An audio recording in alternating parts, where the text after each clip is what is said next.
तकरीबन 9 साल से देश की सत्ता में भाजपा काबिज है, या यूं कहें कि वर्तमान दौर भाजपा की राजनीति का स्वर्णिम दौर है। इस साल देश के कई राज्यों में चुनाव होने हैं। लंबे समय से बीजेपी के घोषणा पत्र का महत्वपूर्ण मुद्दा रहे समान नागरिक संहिता फिर से चर्चा में है और पार्टी भी काफ़ी समय से इस मुद्दे पर लोगों के मन को टटोलती आ रही है।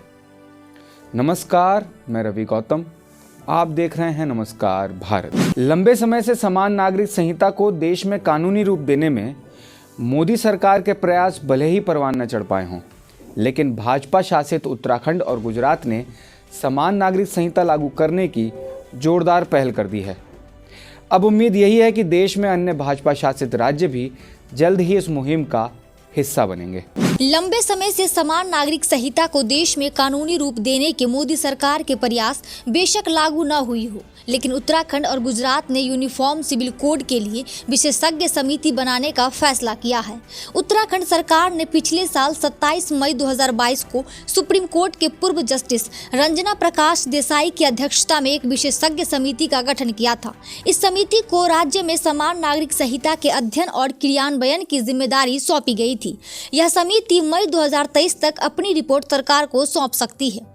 इस मामले में ऐसा फैसला लेने वाला उत्तराखंड देश का पहला राज्य है। वहीं पिछले साल 29 अक्टूबर को गुजरात विधानसभा चुनाव से पहले राज्य सरकार ने समान नागरिक संहिता को लागू करने के बारे में अध्ययन करने वाली समिति को बनाने का फैसला किया था। इस फैसले को देखते हुए यह उम्मीद जताई जा रही है कि देश में अन्य बीजेपी शासित राज्यों में इस साल यूनिफॉर्म सिविल कोड लागू करने की पहल पर तेजी से काम हो रहा है। हमेशा से भाजपा के घोषणा पत्र का हिस्सा रहे यूनिफॉर्म सिविल कोड के विषय में पार्टी की दलील यही रही है कि बिना समान नागरिक संहिता कानून को लागू किए देश में लैंगिक समानता कायम करना संभव नहीं है। यूनिफॉर्म सिविल कोड हमेशा से भाजपा के घोषणा पत्र का हिस्सा रहा है, चाहे 2022 के 7 राज्यों में विधानसभा के चुनाव हो या इस साल 9 राज्यों में होने वाले विधानसभा चुनाव, या फिर यूं कहें कि 2024 में केंद्र में सत्ता के लिए लोकसभा का चुनाव हो।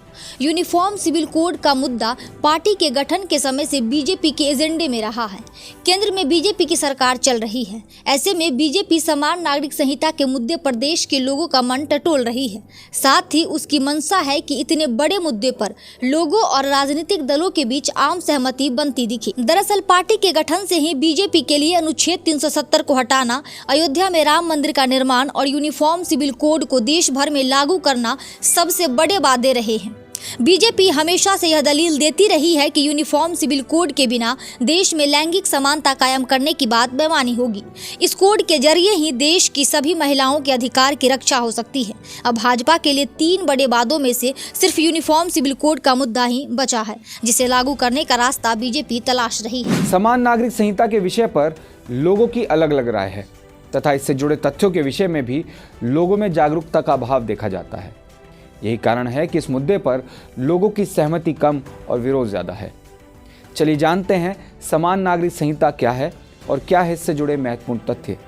देखिए रिपोर्ट। तकरीबन 9 साल से देश की सत्ता में भाजपा काबिज है, या यूं कहें कि वर्तमान दौर भाजपा का राजनीति में स्वर्णिम दौर है। आइए समझते हैं कि क्या है समान नागरिक संहिता। देश के हर व्यक्ति के लिए सिविल मामलों में एक समान कानून यूनिफॉर्म सिविल कोड की मूल भावना है। इसमें धर्म, संप्रदाय, जेंडर के आधार पर भेदभाव की कोई गुंजाइश नहीं होती है। इस कोड के तहत देश के सभी नागरिकों पर विवाह, तलाक, उत्तराधिकार, पैतृक संपत्तियों में हिस्सा, गोद लेने जैसे मसलों के लिए एक ही कानून होते हैं। समान नागरिक संहिता होने पर धर्म के आधार पर कोई छूट नहीं मिलती। भारत में फिलहाल धर्म के आधार पर इन मसलों पर अलग अलग कानून हैं। हिंदुओं, मुस्लिमों और ईसाइयों के लिए भारत में संपत्ति, विवाह और तलाक के कानून अलग अलग हैं। अलग अलग धर्मों के लोग अपने पर्सनल लॉ को पालन करते हैं। मुस्लिम, ईसाई और पारसियों का अपना अपना पर्सनल लॉ है। हिंदू सिविल लॉ के तहत हिंदू, सिख, जैन और बौद्ध आते हैं। समान नागरिक संहिता के पक्षधर लोगों का कहना है कि 42वें संविधान संशोधन के जरिए भारतीय संविधान की प्रस्तावना में पंथ निरपेक्ष शब्द जोड़ा गया था। इसके तहत सरकार किसी भी धर्म का समर्थन नहीं करेगी। कोड के पक्ष में दलील दी जाती है कि धार्मिक आधार पर पर्सनल लॉ होने की वजह से संविधान के पंथ निरपेक्ष की भावना का उल्लंघन होता है।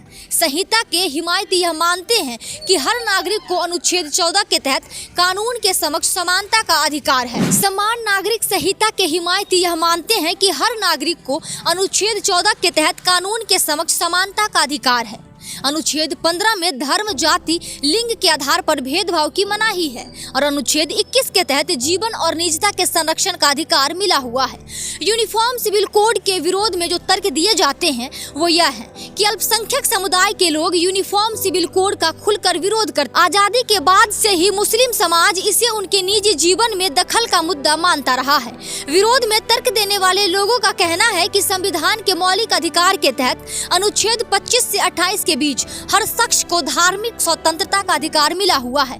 इसीलिए हर धर्म के लोगों पर एक समान पर्सनल लॉ थोपना संविधान के साथ खिलवाड़ करना है।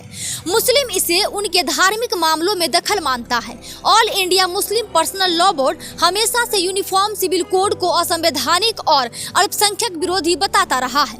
समान नागरिक संहिता के रास्ते में वोट बैंक की राजनीति एक बड़ी बाधा है। भारत में इस पर आम सहमति बनाने की जरूरत है। जब जब चुनाव का वक्त आता है, बीजेपी इस मुद्दे को हवा देती है। अब देखना यह है कि 2024 के लोकसभा चुनाव में यूनिफॉर्म सिविल कोड एक चुनावी मुद्दा बनकर रह जाती है या एक देश एक विधान लागू होगा। मैं शारदा सिंह, कैमरामैन नीरज के साथ, नमस्कार भारत। सरकारों की हमेशा से ही जिम्मेदारी रही है कि देश और समाज हित में कानून व्यवस्था को मजबूत किया जाए। इस प्रक्रिया में राजनीतिक विचारधाराओं से ऊपर उठकर अन्य राजनीतिक दलों और लोगों को भी सरकार के साथ देश और समाज के हितकारी योजनाओं में योगदान देने की जरूरत है। अगली वीडियो में फिर मुलाकात होगी किसी और इन्फॉर्मेटिव कंटेंट के साथ।